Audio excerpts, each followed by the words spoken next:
સોનગઢમાં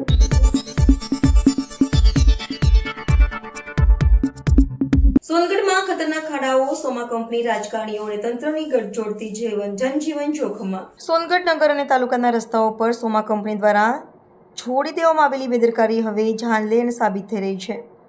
નંદનવન society, plot house અને Shivajinagar tribal office આસપાસના માર્ગો પર ઊંડા ખાડાઓ લોકો માટે દરરોજ મોતનું આમંત્રણ બની રહ્યા છે.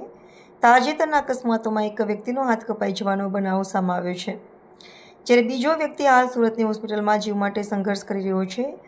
એ જ દરમિયાન એક વાહન ચાલક ખાડામાં ફસાઈ જતા મોટો અકસ્માત સર્જાયો.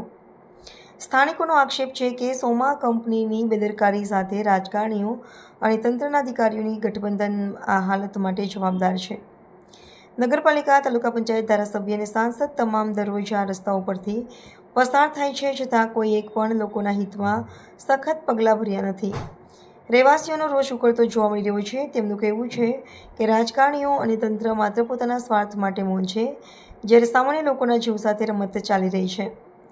લોકોએ ચેતવણી આપી છે કે જો તાત્કાલિક પગલાં નહીં લેવાય તો તેઓ જાતે જ ખાડા પૂરવાનું કામ શરૂ કરશે અને રસ્તા પર ઉતરી ચક્કાજામ આંદોલન કરશે. આ મુદ્દો હવે સોનગઢના રાજકારણ અને તંત્રની છબી પર મોટો પ્રશ્નચિહ્ન ઊભો કરી રહ્યો છે. जी, आपका नाम? मेरा नाम राम गोपाल चौहान है। क्या हुआ था गाड़ी? मैं गाड़ी लोड करके लाया था, ये खड्डे का वजह से मेरा वो सापट टूट गया, ज्वाइंट। बराबर. क्या हुआ, गाड़ी को कोई नुकसान हुआ है? गाड़ी में वो मेरा ज्वाइंट टूट गया है। हाँ हाँ. गाड़ी पलटी होने से, लोड गाड़ी है, पलटी होने से भी बच गया वो खड्डे का वजह से। तो आप सोमा कंपनी और तंत्र को क्या बोलना चाह रहे हो?